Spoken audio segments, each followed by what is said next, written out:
御膳房。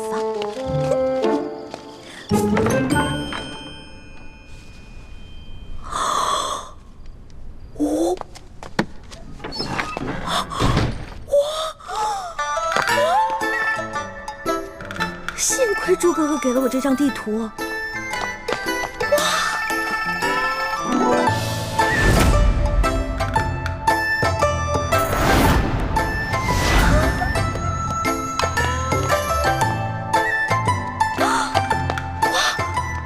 这么多金银财宝，全是真的！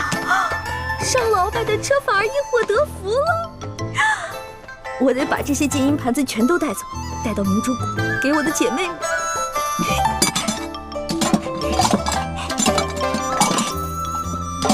都是皇上用的东西，太棒了！快快快快！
行了，你还要都拿走？是你啊？谁啊？我跟你不熟，别跟我套近乎啊！哎，是我。哎，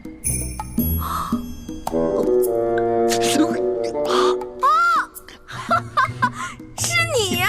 是不是在啊，我记起来了，我记起来了。嘘啊，嘘，我们换个地方说。走走走走。哎，我的东西，我的东西。啊。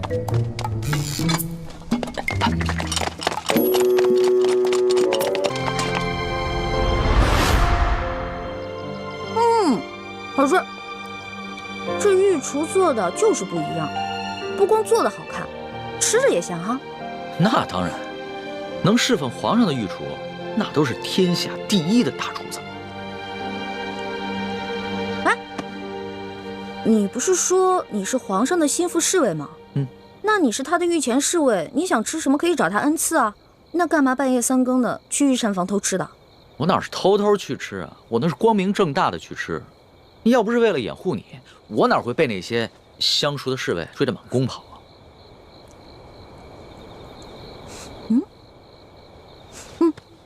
怎么？不对啊，这2种糕里面掺了不同的香料，会使人慢性中毒的。中毒？你别开玩笑了，怎么可能呢？这些糕点是皇上最喜欢吃的，而且皇上平时进膳的时候，都是有专门的人用银针试过的，也有专门的人试吃，怎么可能会有毒呢？真的，这里边的香料性热，而这个糕点里面的香料性凉，2种单独食用不会中毒，但是混在一起长期食用就会使人中毒，并且可以使人心智受损。你没开玩笑啊？干嘛？别动，我来给你把把脉。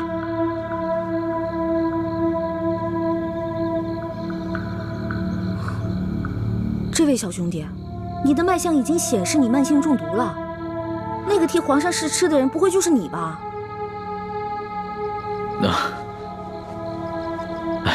实不相瞒，其实呢是皇上和我最近都感觉到身体不适，所以呢特意让我来御膳房求证一下。原本呢我是不相信宫里的太医，所以想取几样食材拿到外面去给宫外的名医看看。一开始见到你在那儿的时候，我以为啊你是下毒的人，派来毁灭证据的。后来看到你毫无顾忌的大吃大喝，然后又跟我说了这些话，到现在我才相信你。遇到本李大侠李易欢算你运气，知道吗？李易欢，姓李名易欢，这名字挺好听的。那当然了，我不仅名字好听，还会识毒，并且还会解毒呢。那我和皇上的毒能解吗？哎呀，你和皇上的毒嘛，解是可以解，不过这药材配起来比较难，而且这药材价格不菲啊。钱不是问题，你想要多少，我给你多少。好，3日以后在第1酒楼，我带着解药，你把药钱给我。这个药钱嘛，10两黄金。没问题，我看也不必等到3日以后，我这枚玉扳指肯定不止10两黄金，你先拿去吧。哇，果然是个好扳指啊！你就这么把扳指给我了？你也不怕我骗你？我相信你，虽然我们两个相识不过1日，但是我能看得出来，你是一个有本事的人。只要是有本事的人，都不会因为钱财而背信弃义的。有眼光。我是个有本事的人，我的本事不光这些，还有很多呢。以后有机会慢慢让你见识啊。好啊。不过呢，刚才在御膳房咱们两个交手的时候，我发现你的武功啊，其实比我好不到哪儿去啊。没本事的人才会靠蛮力，像我们这种有本事的人是靠这里，知道吗？再说了，我就是一个江湖小贼，我这点本事也足够了。但是你是御前侍卫啊，那你这3脚猫的功夫怎么当的御前侍卫？哎，你跟我说实话，是不是你投了个好胎，有了个好爹，才让你当上御前侍卫的？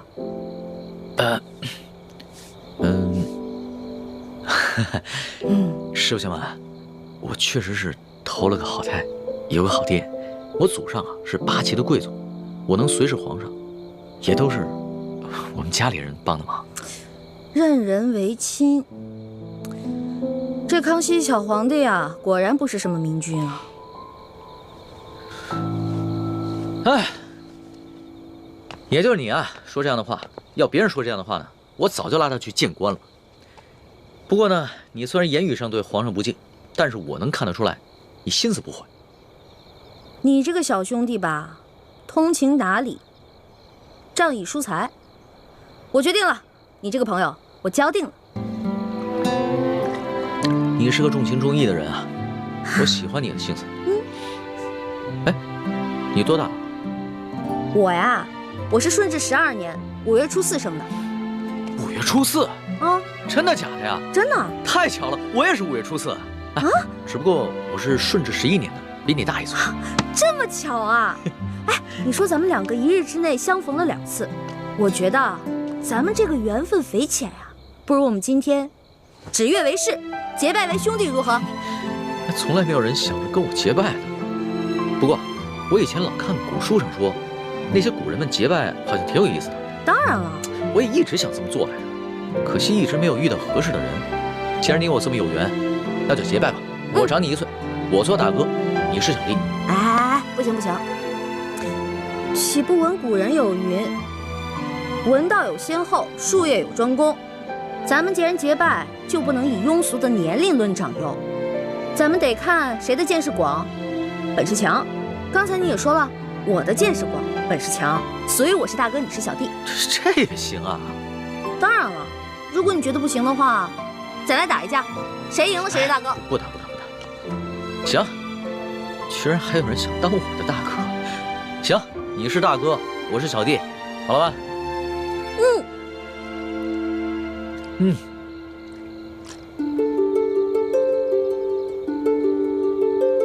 我李易欢，我龙三，今日对着月亮发誓，结为异姓兄弟。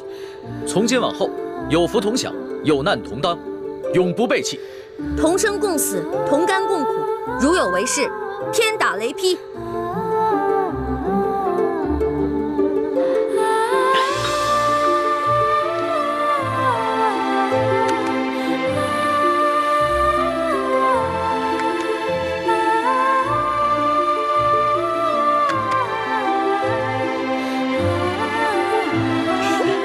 大哥请，小弟请。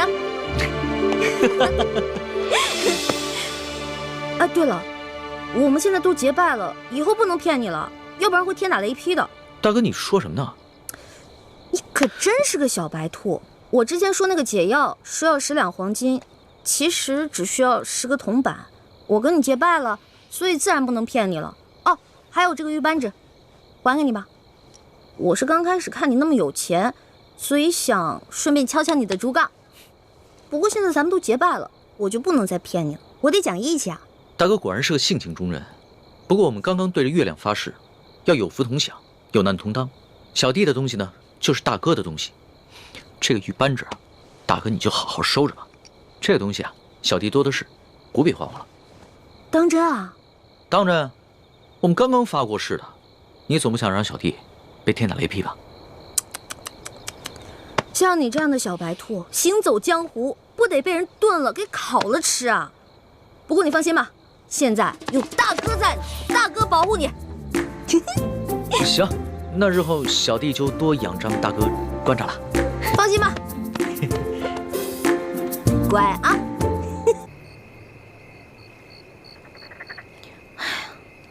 这个龙小弟，你要是今天再不出现的话，我就跟你绝交。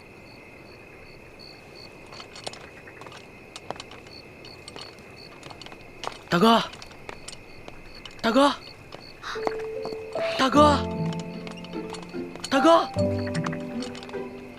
大哥，大哥，大哥！我呀，龙小弟。大哥，你怎么变成了个女的呢？我呀，我是易欢的妹妹，易成。大哥，你可别开玩笑，你手上那个玉扳指还是我结拜的时候我送给你的呢。这个呀，这是我大哥送给我的。这不可能，我大哥答应过我送给他的东西他不会转送给别人的。所以，大哥你到底是男的还是女的呀？龙小弟，我发现你这个人啊，身体不强，功夫还差，这江湖经验更是差得离谱，连我女扮男装都看不出来。我告诉你啊，亏得你是在皇宫里当差，你要去江湖混啊，早被别人当成下酒菜给吃了。得了吧，我早就认出来你是女的了。只不过我出身于官宦之家，从小见的女子都是胆小羞涩，大门不出二门不迈的。头次见到你这么大胆子，还敢溜进宫里偷吃东西，我呢就想看一看，接下来你还会耍什么花样。你的意思是说，你早就看出来我女扮男装了？我只是没有江湖经验，可我不是傻瓜呀。反正我们都已经结拜了，我就是你大哥，你就是我小弟，不管我是男是女的，你都得喊我大哥，知道吗？不行不行，你只比我小1岁，又是女的，你还让我叫你大哥？哎，你就老老实实做我的小妹了。不行不行不行，从小当小妹我都当腻了，好不容易落个大哥当当。我告诉你啊，这个当大哥啊，不是按照年龄，不是按照性别，而是按照能力的大小。如果你能打过我的话，大哥给你当啊。好吧，论武力，我确实不是你的对手。哼哼，哎，可是你穿的这一身女装，让我叫你大哥，我真的是叫不出口。要不然，我叫你大姐。我呸！大姐多难听啊！大哥大哥大哥。哎，不行不行不行不行，大哥，哎，这样吧，我叫你老大好了。行吧，只要你承认我比你大就行。我问你，罗小弟，这几日我哥哥约你在这儿见面，为何都不露面啊？这前2天啊，皇上派我秘密出宫执行一项任务，我这不刚回来吗？那我跟我哥哥四处打听，为什么都没有人知道你龙三这个人啊？老大呀老大，还说你江湖经验丰富呢。哎，你看看这宫里边宫女、太监、侍卫加起来上万人，那有些人在宫里边生活了一辈子，还不能全认识呢，有什么好奇怪的？听你这么说，好像是有点道理。我大哥是不是跟你说了？其实我就是鳌拜。嘘，咱们找个安全的地方说。走。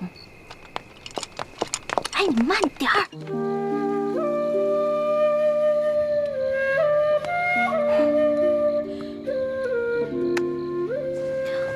对了，龙小弟，如果你跟皇上揭发鳌拜图谋不轨、伪造秀女的事情，是不是可以治鳌拜一个大罪啊？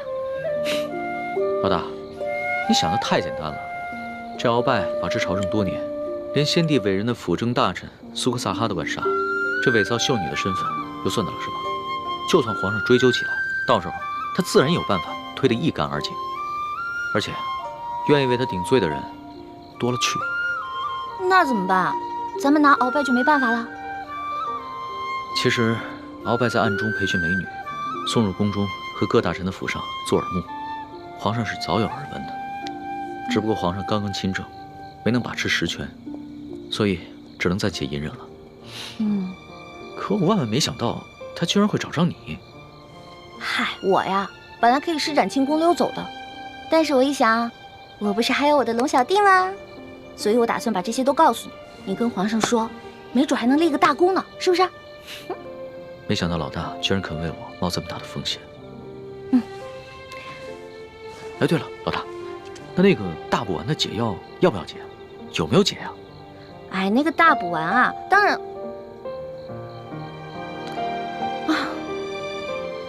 然要解了。那个大补丸可是鳌拜独家秘制的毒药，我跟我哥哥拿它都没办法。但是我一想，为了你，龙小弟，我要心甘情愿，哪怕是上刀山下火海，也在所不惜。老大，还是你对我情深意重。等皇上抓着鳌拜以后，一定会逼着鳌拜交出大补丸的解药的。哎，那个小皇帝我是指不上了。一连3天，临幸的3个秀女，天一亮就被太皇太后直接给除掉了。像这样的暴力昏君，你说他就算抓住了鳌拜，掌握了大权，与我跟天下老百姓有何关系啊？老大，其实你误会皇上了。那3个秀女啊，都不是普通的秀女，她们都跟你一样，是经过训练送到宫中来当奸细的。你是说，在这批秀女当中，还有其他秀女是鳌拜的奸细啊？当然，不仅鳌拜，还有吴三桂，还有一些心怀不轨的大臣，都在秀女当中配置有自己的亲信，妄图把手从朝堂之上伸到后宫中来，用来控制皇上。天哪，被你这么一说，好可怕呀！这原来看似平静的皇宫，有这么多阴谋啊！不过可惜那3个秀女了，她们有什么错呀？她们肯定也是受人胁迫才不得已的。哎呀，这个皇帝心真狠，把他仨全杀了。老大，这权力之争啊，不像是请客吃饭，而是你死我活的较量。皇上要是在这个时候仁慈一点，那他就会被像鳌拜那样的权臣掌控得死死的。龙小弟，你说皇上会不会把我……若是皇上呢，悄悄派人查出你的底细啊，那你这小命肯定就不保了。但是我已经跟皇上禀报过，所以一定会保你没事的。真的啊？而且你要是配合皇上抓住了鳌拜，一定会立下大功的。哎，如果我配合皇上抓住了鳌拜，他是不是可以给我好多奖赏？那当然，赏赐的金银珠宝，你3辈子都花不完。真的假的呀？那这一趟冒险我可值了。说吧，让我怎么配合皇上？怎么配合皇上？既然鳌拜如此希望你邀得圣宠，那我们不如来一个将计就计。皇上有旨，宣易欢姑娘侍寝。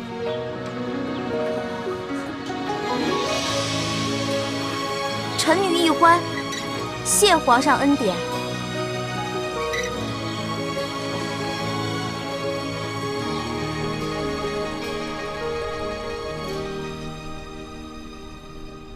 清晨的风吹入花，落入尘世的繁华。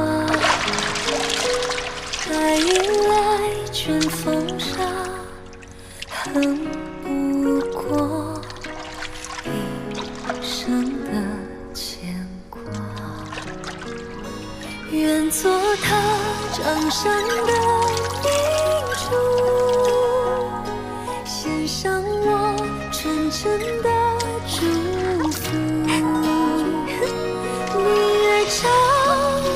心掀起迷雾，留下无悔的情愫。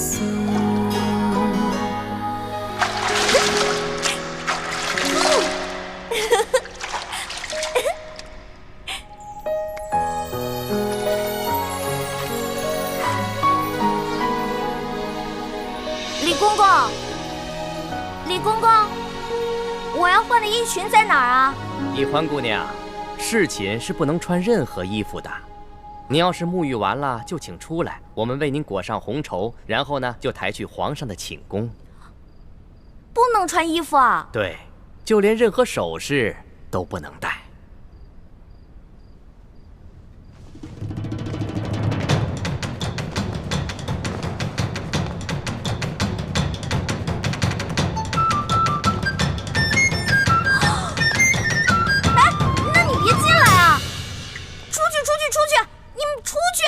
不行，必须由我们亲自给你裹好红绸，顺便检视一下易欢姑娘的身体皮肤状态，看看有没有突发的瑕疵，以防止易欢姑娘夹带其他的物品。那哪行啊？男女授受不亲。要不这样，你们先出去，等我穿好了叫你们。敬事房太监主要负责皇上和后宫所有嫔妃的房中之事。易欢姑娘入宫之后，难道就没有学习过吗？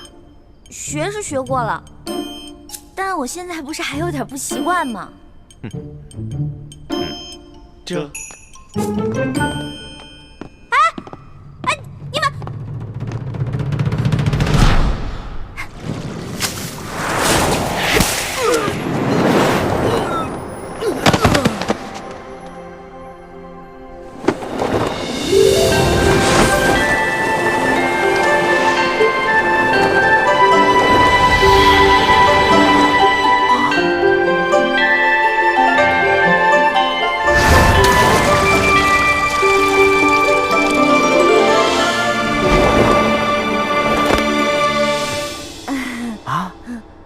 易欢小主，你居然会轻功？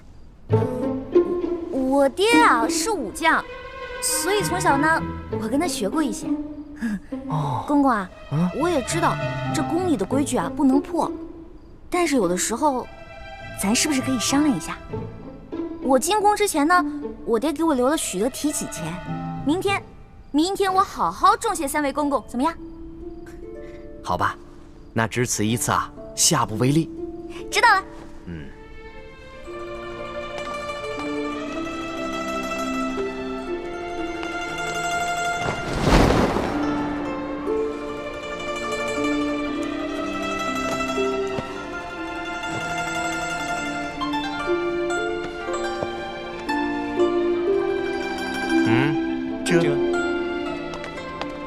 哎，那个公公，我把那个丝巾拿一下，我的丝巾。哎，公公！易欢姑娘，别说丝巾了，一根丝线都不能带。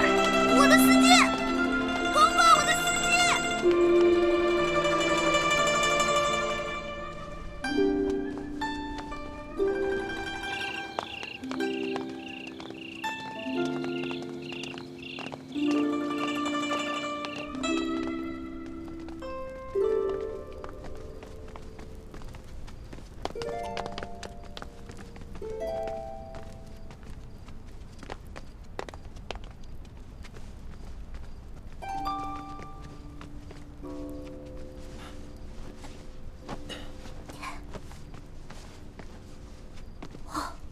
易欢姑娘啊，一会儿皇上可就来临幸你了，可千万不要忘了之前学过的规矩哦，好好的侍奉皇上。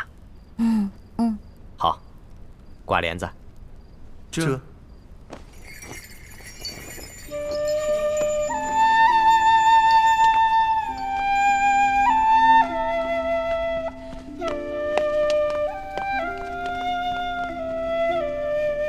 原来这就是皇帝的寝宫啊！也不知道龙小弟究竟和康熙那个小皇帝说好了没有？朱哥哥给我准备的丝巾没有了，万一这小皇帝临时起了色心，假戏真做了，那可怎么办啊？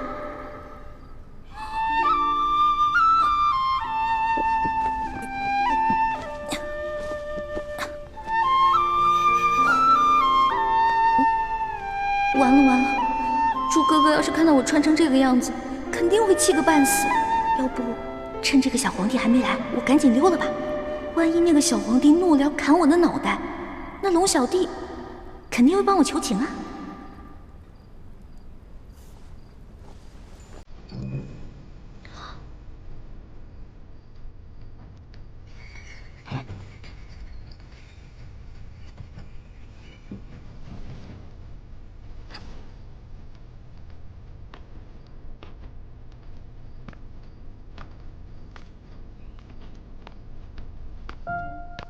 你要去哪儿啊？你谁啊？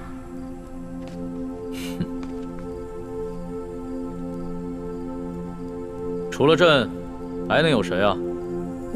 你是皇上？你是皇上，为什么要戴面具啊？啊，朕喜欢在临幸后宫嫔妃之时，玩一些有情趣的小游戏。臣女一欢叩见皇上，皇上万岁万岁万万岁！起来吧，这里又没有外人，不必那么拘束。谢皇上。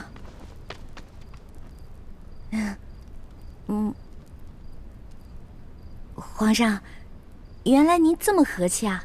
我一直……不，说错了，臣女是臣女。没关系，这里没有外人，朕允许你自称我，这样说起话来才更自在。对了，你刚刚要去哪儿啊？我刚刚觉得这屋太黑了，我打算出去找几盏灯，拿回来点一下。朕在就寝的时候啊，喜欢光线暗一些。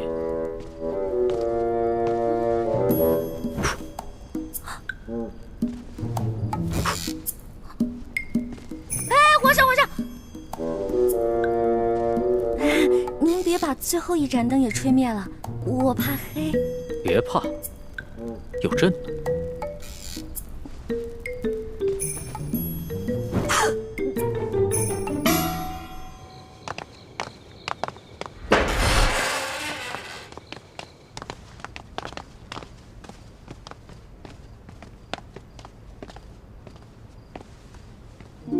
微臣李建清叩见厉贵人。李太医免礼。谢厉贵人。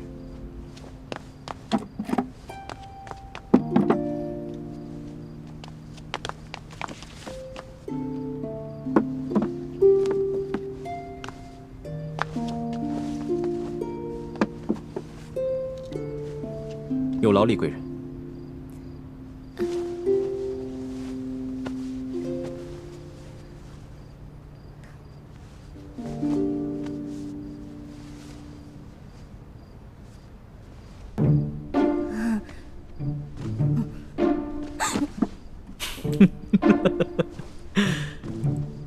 你看起来好像在发抖啊，很怕朕啊？我没有，我只是觉得这屋子比较冷而已。哦，你穿的这么少，难怪会冷。要不然这样，你到朕的龙床上躺一会儿，盖着被子暖暖身子。让我上床，这小皇帝果然没安好心。我突然不冷了。那就让朕抱抱你，替你暖暖身子。你果然很怕朕啊！可是朕听龙三说过，你的胆子一向很大，你在他面前提起朕来，那可是从来都不怕的呀。皇上，我不是怕您，我就是怕您离我太近了。咱不是说好了的吗？朕和你说好了什么呀？不是我跟您说好的，是龙三跟你说好的。您忘了，咱们这次只是将计就计，您假装宠幸我，为了博取鳌拜的信任啊。今天晚上的事情是假的，不是真的。朕确实是和龙三定下了这条将计就计之策。只是这漫漫长夜，何苦虚度？咱们也不必演戏了，就让朕真的信了你。再说了，这全天下又有哪一个女子不想做朕的女人呢？皇上，这天下女子也不尽是贪图荣华富贵之辈啊。对大多数女人来说，她们与其与这个后宫佳丽3000争宠，不如找到一个白头偕老、心心相印的有情人。那唐代鱼玄机就说过呀：“易得无价宝，难得有情郎。”朕自13岁大婚以来，还从未有人跟朕说过这样的话。皇上，您生气了？你不会砍我头吧？你当朕是杀人狂魔吗？动不动就随便砍别人的头。你这句话非但没有激怒朕，反倒更加激起了朕的兴致。我看咱们也不必苦苦作戏了，就让朕真的信了你。待共度良宵之后，朕便封你做贵人。皇上，你觉得如何？皇上，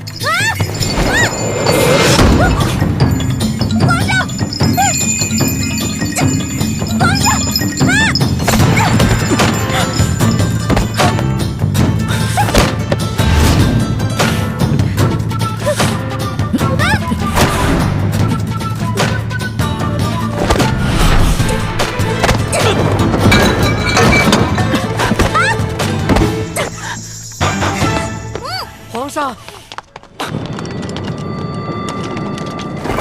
谁让你们进来的？启禀皇上，奴才见到殿内没了灯光，又有打斗之声，还以为来了刺客，所以赶紧进来护驾。刺客？什么刺客？哪有什么刺客？没有朕的旨意，谁也不许进来。这……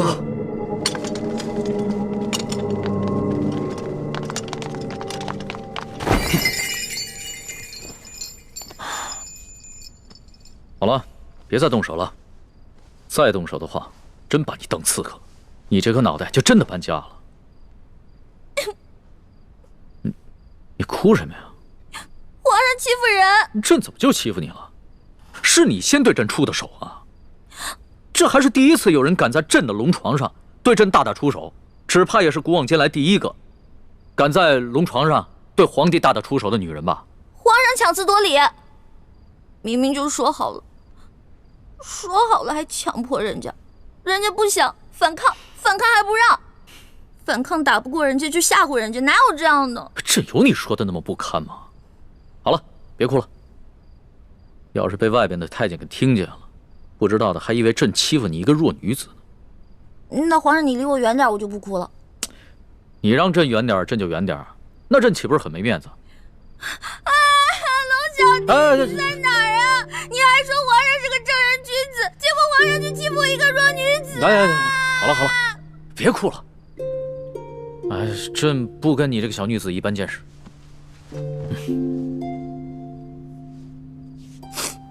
去找太医院的当值赵方抓药，我还要留下来给厉贵人扎针。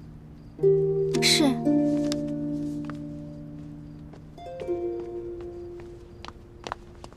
你去烧壶热水，一会儿我要替厉贵人更衣。是。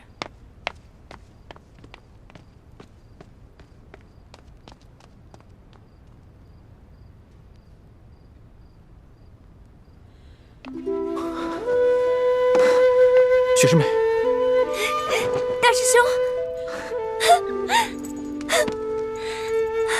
太好了，我还以为我再也见不到你了呢。怎么会呢？你们师兄妹好好聊一聊，我在外面替你们把风。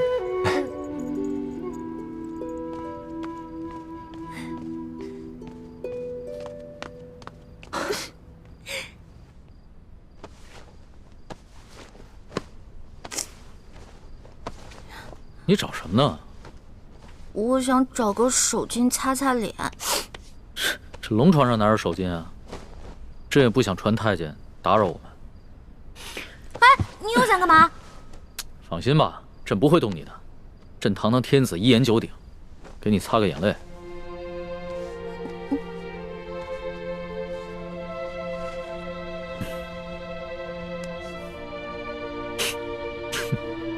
看看你现在这副样子，亏龙三还说你是他的老大。哎，他要是现在看到你哭得跟鼻涕虫似的，还不笑话死你？其实我在龙三面前好多都是吹牛的，我没有他说的那么勇敢，我也没有多少江湖阅历，我也从来没被哪个登徒子轻薄过，何况是被全天下最有权势的登。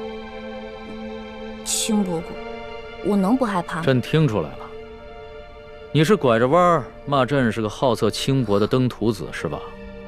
臣女不敢，臣女没这么说。皇上，臣女能不能请求皇上一件事儿啊？说来听听。您能不能别把今天晚上的事儿告诉我龙小弟啊？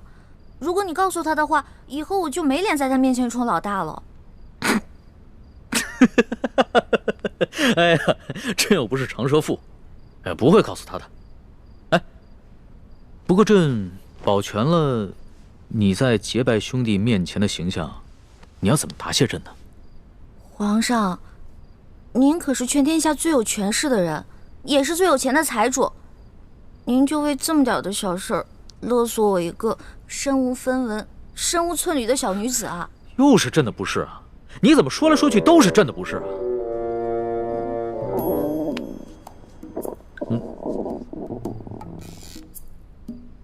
什么声音？是我肚子叫。我今天晚上实在太紧张了，所以没有吃晚饭，现在特别饿。朕想起来了，你最大的爱好就是吃。龙三跟朕说过，你现在在替朕办差，朕也不能让你饿着肚子。说吧，想吃什么？谢皇上，我想吃烤鸭、炸虾丸子、蒸乳酪，还有黄焖小羊排，还有素八碟、珍珠翡翠羹、水晶包子、豌豆黄，再加一壶桂花酿。哎，皇上，您怎么知道我喜欢吃什么呀？这个是龙三跟朕说的。龙三跟朕说呀，你们两个头2次见面的时候啊，你都在跟他抢吃的，朕听着有趣儿，所以印象也就特别深刻。这个龙三，以后再也不理他，怎么把我什么都告诉人家？朕可不是人家，朕是皇上。来人，掌灯，传膳。倾城，你进宫的这些日子以来，过得还好吗？我不得不离开你们这些亲人朋友，来到这个活死人墓一样的紫禁城，和成百上千的女人争奇斗艳，来取悦我们最大的敌人。你说我能过得好吗？对不起，倾城，要你冒名顶替舒婉欣进宫的方案，我本来是不同意的。可这是6位师父一致的决定，我也无力反对。大师兄，你不必自责。就算你反对，我也会主动要求进宫的。毕竟我们这些在明珠谷长大的孩子，没有一个人能为自己活着。就连单纯任性的小师妹，不也阴差阳错的进了宫吗？是我太无能了，还要让你们几个女孩子冒这样的风险，忍受这样的侮辱。今晚，易欢也要被召去侍寝了，也不知他现在怎么样了。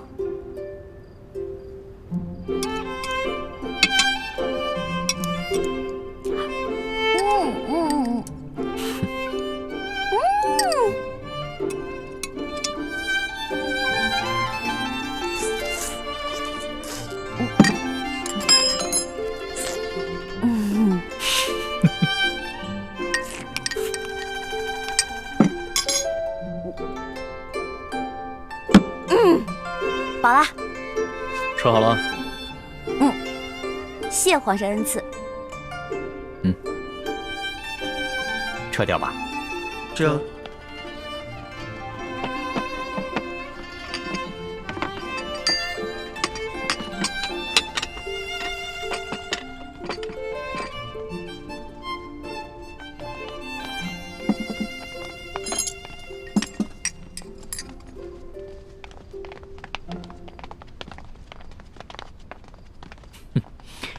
看你吃东西啊，还真是有趣儿。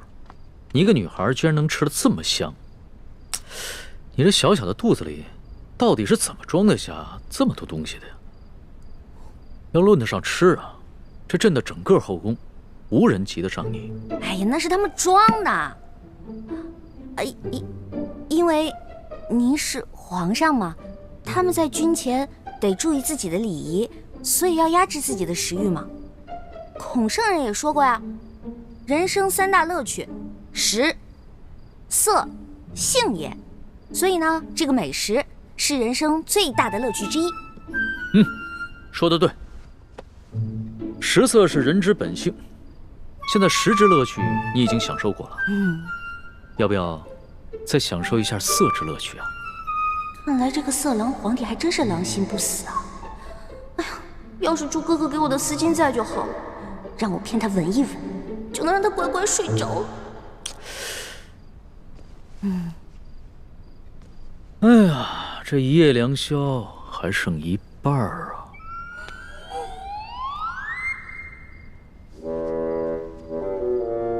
你要不要到朕的龙床上休息一下？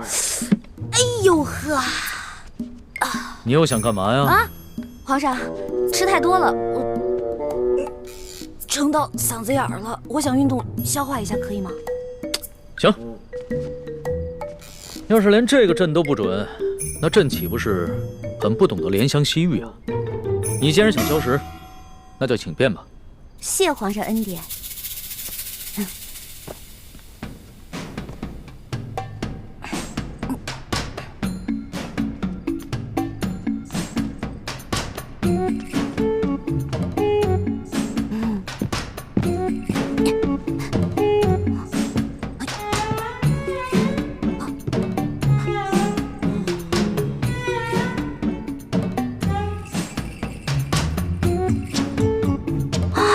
色狼皇帝还真是耐心啊！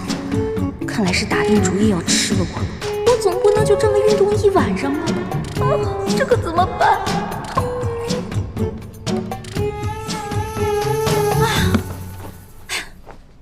累死我了！你累了啊？那要不要到朕的龙床上休息一下？哎呦，皇上，我可能吃坏肚子了，我肚子特别疼。刚才吃了好多杂七杂八的，特别疼。现在你肚子疼啊？那要不要朕传个太医给你瞧瞧？那不必了，我只要回自己的房间睡一会儿就行了。既然你都要躺在床上休息，那为什么要回到自己的房间休息呢？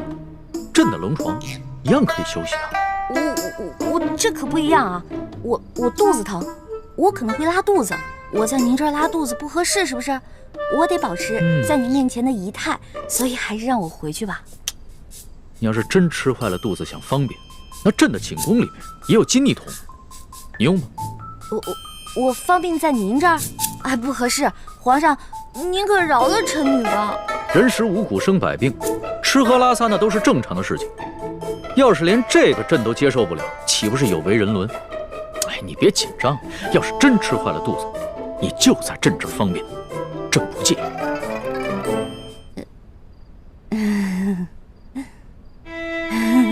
你看着我干嘛呀？黔驴技穷了，是吗？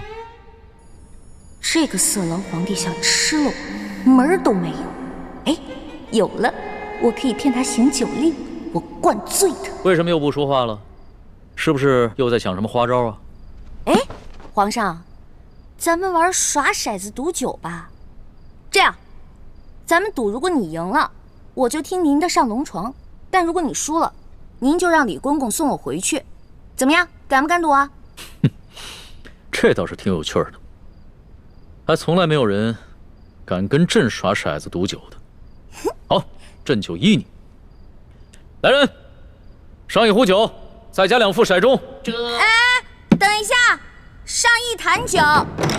皇上要喝酒，咱们就喝大的，杯算什么呀？咱们用碗喝怎么样？好，那朕就看一看你的酒量到底有多好。什么？对啊，我以前被召去侍寝，都是这样的程序。这是清宫特有的规矩，任何侍寝的女人都不能幸免。那易欢，现在岂不是很危险？大师兄，你先别担心，小师妹机智聪明，她自有办法应对。易欢虽然有些小聪明，可她毕竟年少单纯，又毫无应付男女之事的经验，而且这是在宫里，她要面对的不是普通的男人，而是掌握天下生杀大权的皇帝。大师兄，你身份特殊，千万别冲动啊！不行，不能在这里坐以待毙。我要想办法去离乾清宫最近的地方，万一出什么意外的话，我好及时出手相救。如果事情真的到了那一步，那我和师父只好放弃潜伏的任务，大家一起杀出紫禁城。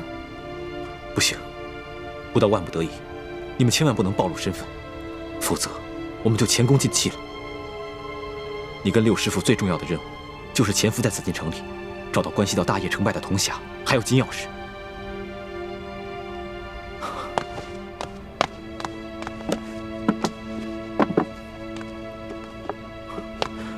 我先走了，你多保重。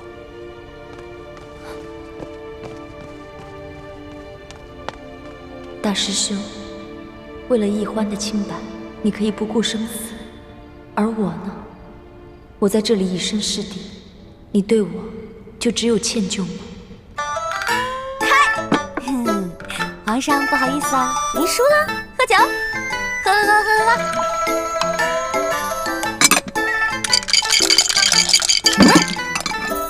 皇上输了，接着喝。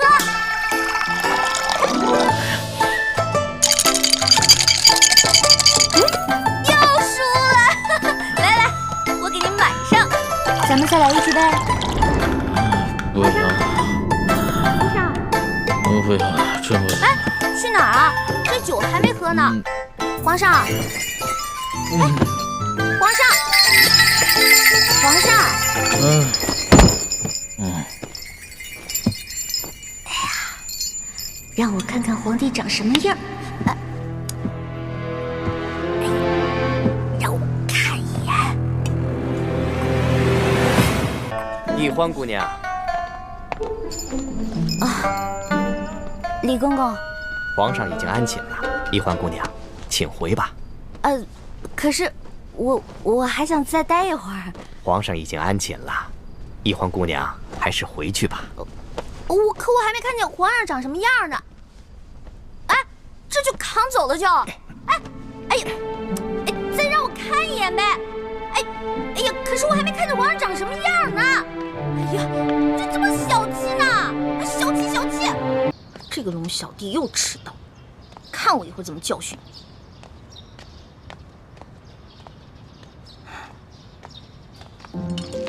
老大，你又迟到啊！昨晚战绩如何？幸不辱使命。我呀，把前晚输的连本带利都讨回来了。你的一半。哎呦，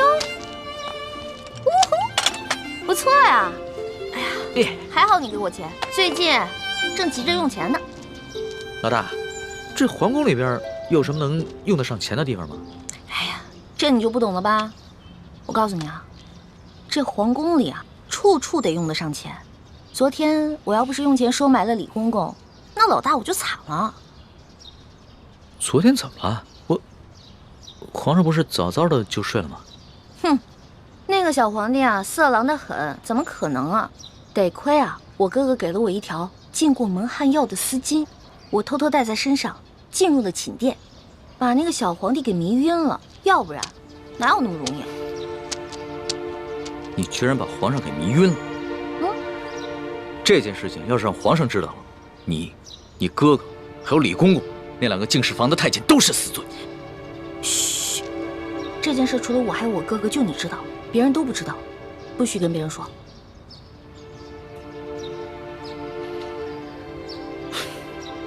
老大，你不应该告诉我，陷我于两难。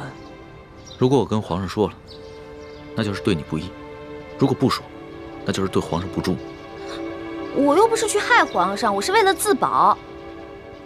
哎，你可别为了你的主子皇帝出卖我啊！如果真是那样的话，那我可就跟你割袍断义了啊！老大，不是我说你，你也太任性妄为了。要不是我在皇上面前说你好话，你有几个脑袋也早就掉干净了。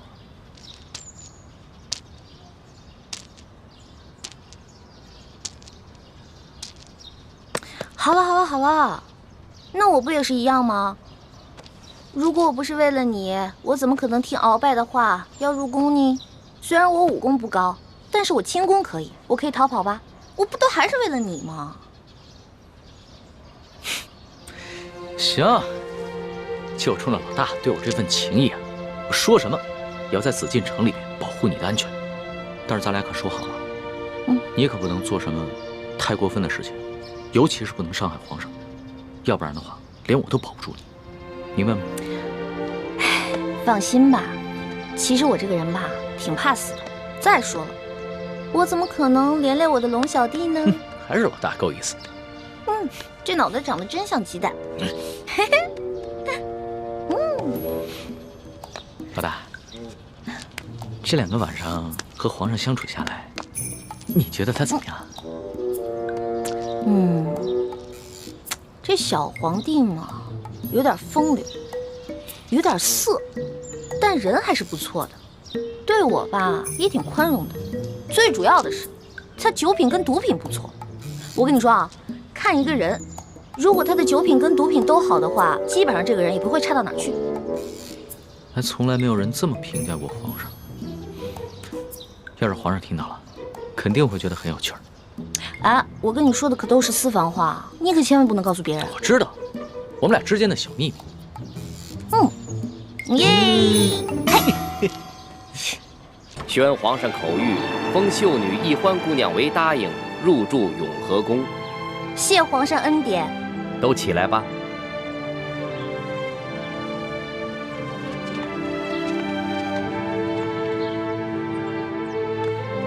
哟，易欢，你这一连侍寝3日，我们还以为皇上多宠爱你呢，没想到就封了个品阶最小的答应。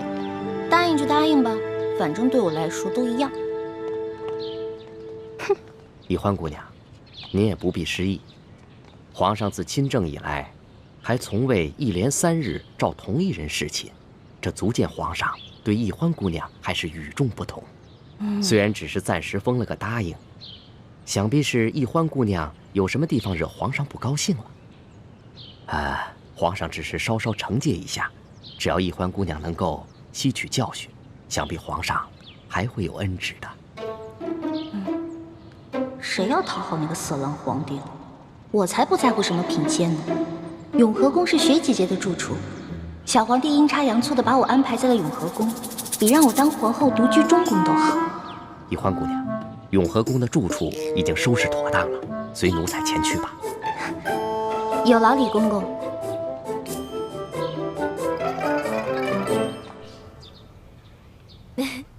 真想不到，皇上正巧把你安排在永和宫，这下咱们姐妹俩可以日夜相伴，互相照应了。就是啊，我本来特别讨厌那个小皇帝，结果他这么安排吧，我现在都不讨厌他了。又开始任性了。六师傅，反正现在人都出去了，你赶紧做吧，哪有徒弟坐着，师傅站着的道理啊？欢儿，这是在紫禁城里，不是在咱们明珠谷，这里可没有什么师傅徒儿，这里啊，只有这厉贵人、欢答应和雪嬷嬷。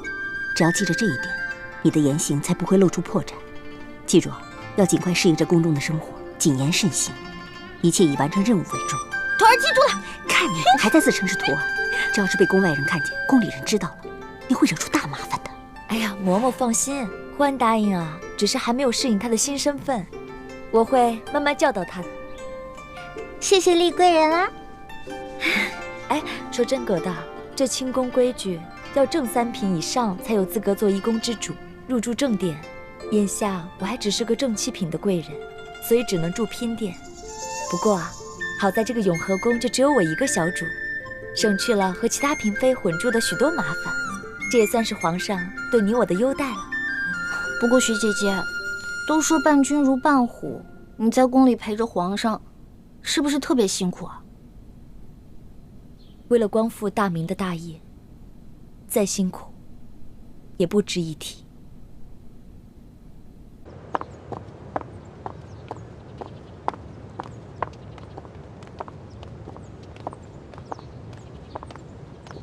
哎，站住！看你这身打扮，你应该是个答应啊，怎么这么不懂规矩，跑到这御书房来了？哎，你怎么这么眼熟啊？啊，我想起你来了，原来你也是侍卫，在御书房当差啊。龙三呢？我要见龙三。你是你忘了我了？大概3个月前吧，当时刑部正押着一群要犯，去菜市口斩首，咱们碰到了。当时你跟龙三在一起，想起来了吗？哎，小孩儿，哎，干嘛呢你啊？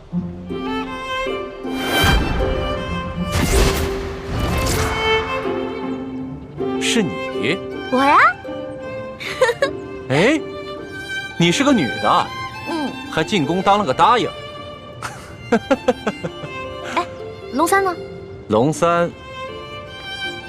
难道你不知道龙三他是？我知道啊，龙三他不是御前侍卫吗？在御书房当差。哦，他是这么跟你说的。我明白了。龙三他今天不在，你身为答应，也是后宫中的人，没有宣诏呢，不得随便来到御书房，以免惊了圣驾。现在皇上啊，马上就要退朝来御书房了，啊，你赶快回去吧。哦，龙三也不在，走就走嘛，皇上哪那么容易就惊了圣驾呀？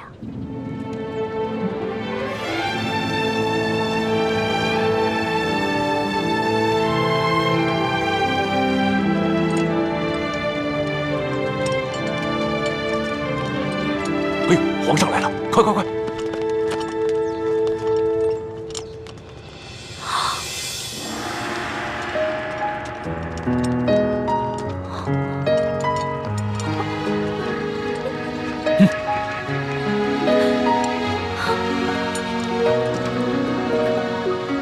你见了皇上，为什么不跪呀？你是皇上。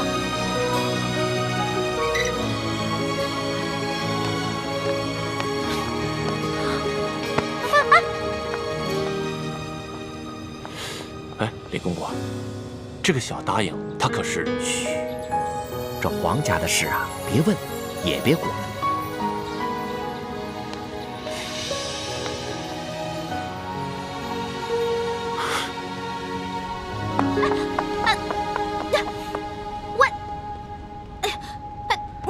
你到底是谁啊？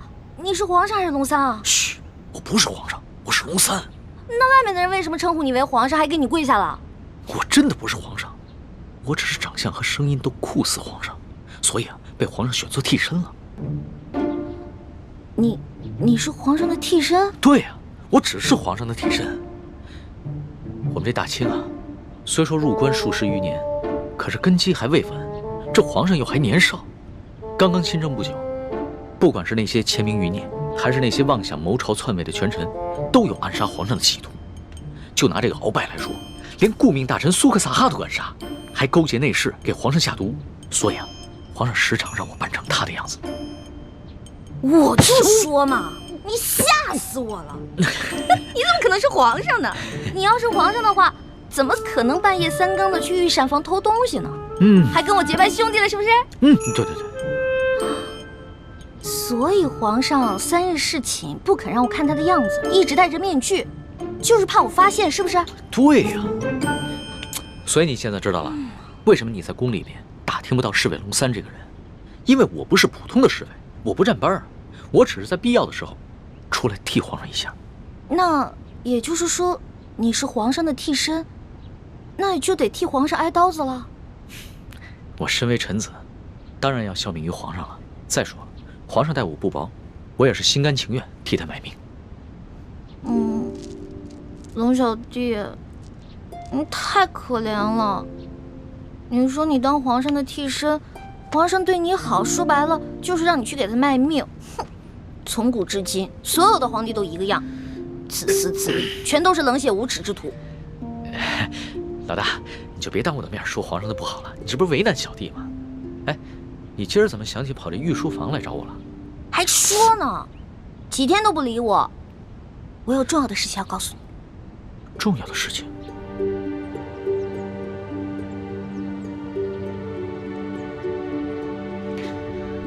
这皇上一听说丽妃遇刺，就怀疑过鳌拜，没想到真的是他。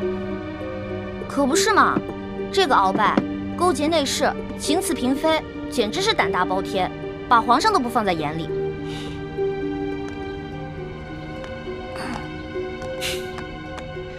老大，你是不知道啊，赵鳌拜把持朝政多年，这朝廷上下、宫中内外全都是他的势力。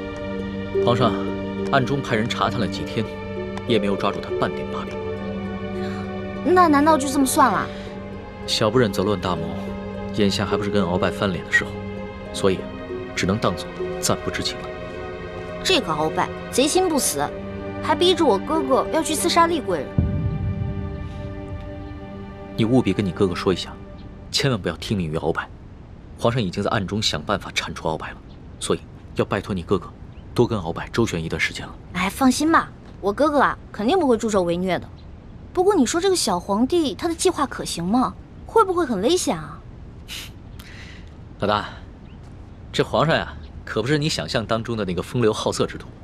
他呀，虽然年少，但是有勇有谋，也算是一代明君吧。龙小弟啊，你就是天生当奴才的命啊！我说，都这个时候了，还替你那个皇上主子说话呢，他能有什么很高明的策划呀？按照我的想法，他呀就是不把你的命当命，关键时刻让你去给他当替死鬼，知道吗？老大，你就别当着我的面说皇上的不好了，你这不是为难我的吗？行，我就是因为把你当兄弟，所以我跟你说话才不避讳。既然你不想让我这样说的话，那以后就捡好听的、假的话跟你说呗。好了，我这气量没那么小，岂会连一个小姑娘的口无遮拦都容不下？我知道，你之所以骂皇上，是因为担心我的安危，对吧？当然了，龙小弟，在这个世界上，除了我的亲人，你就是我最亲的人了。你听我的啊，你可千万别因为什么你的皇上、你的主子去卖命，关键时刻你得记得保护好你自己，千万别于衷，知道吗？好，你就放心吧，我可以悄悄地把皇上的计划告诉你。你把皇上的计划告诉我，这么重要的事儿，你不怕我卖了你啊？在这皇宫里边，除了皇上和太皇太后，你就是我最相信的人了。谁让你的心思最为单纯的？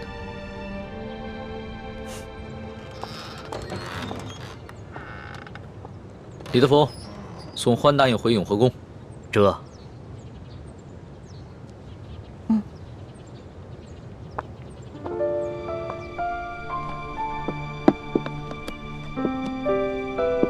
没想到康熙如此谨慎，在宫里竟然备下了自己的替身。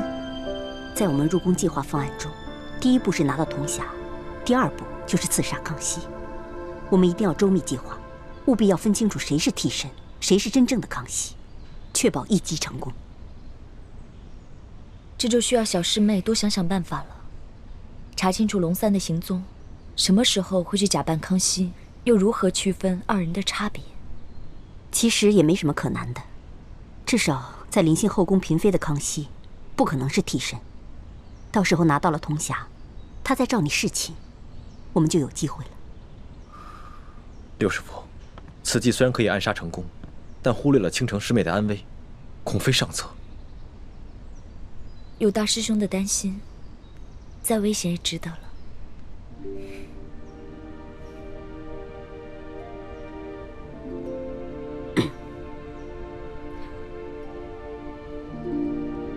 这行刺康熙的行动是下一步计划，还早着呢。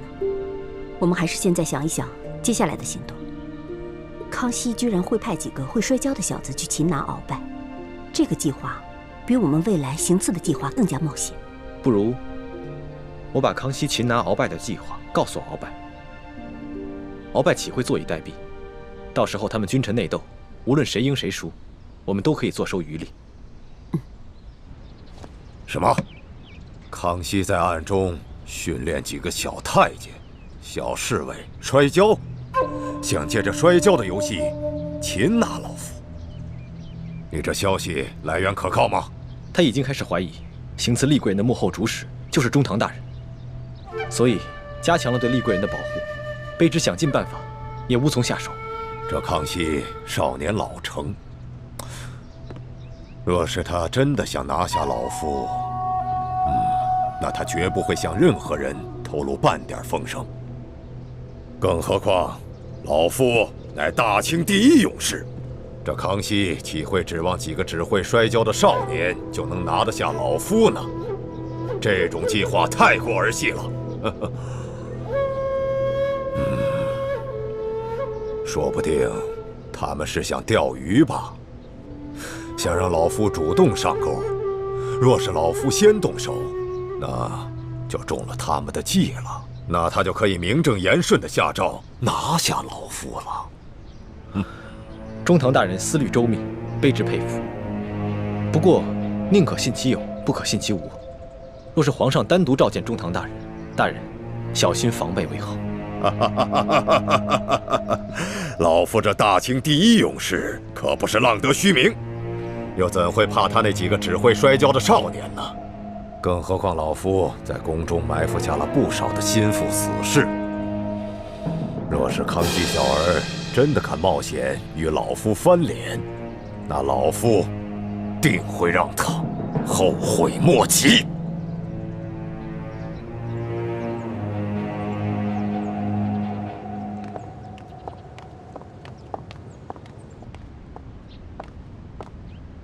皇上，欢答应到了。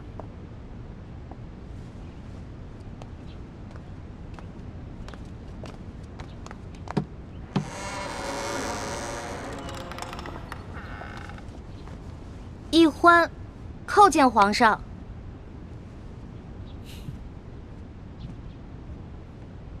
平身吧。谢皇上。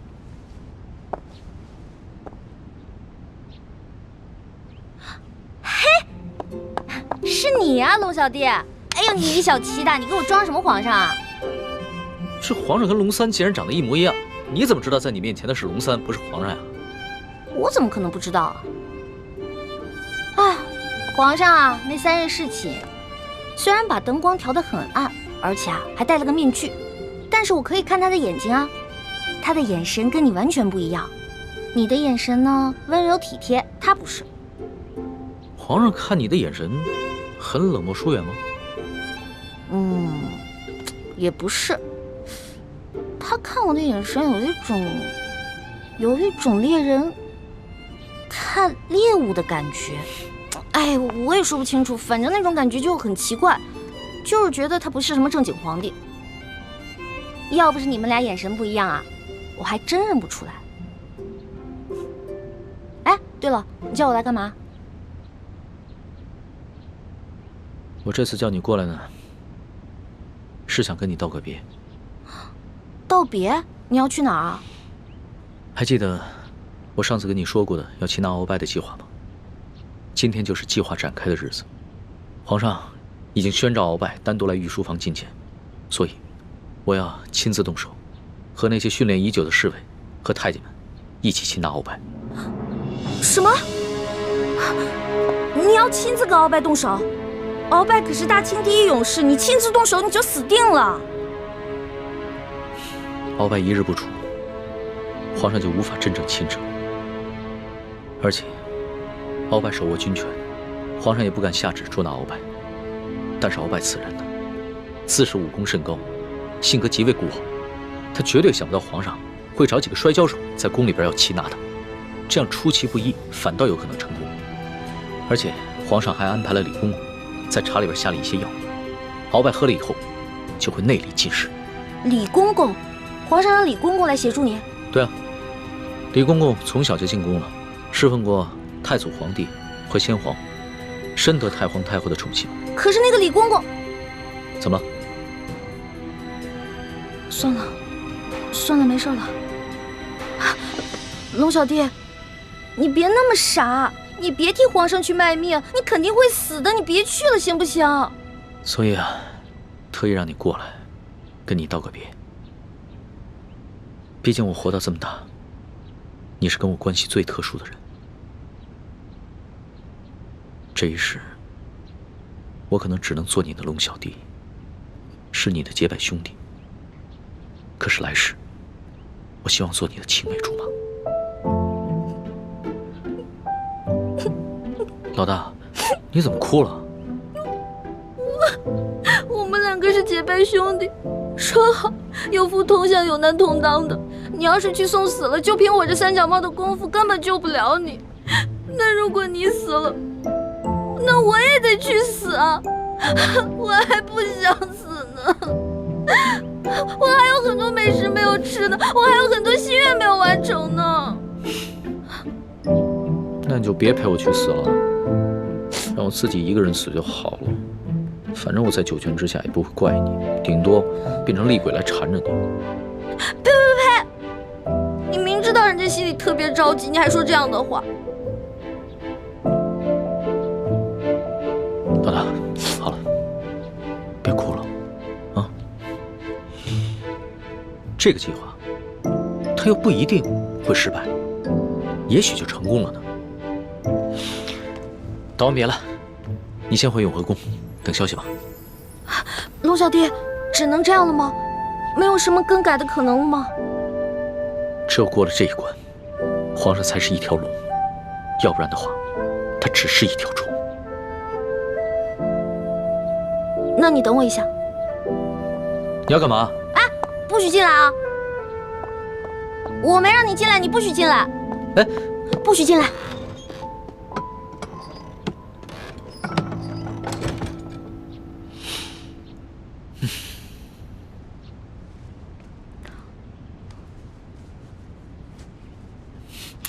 老大，你好了没有啊？你再不出来，鳌拜可就来了。哦，我知道了，马上。老大，我进去了啊。老大，你好了没有？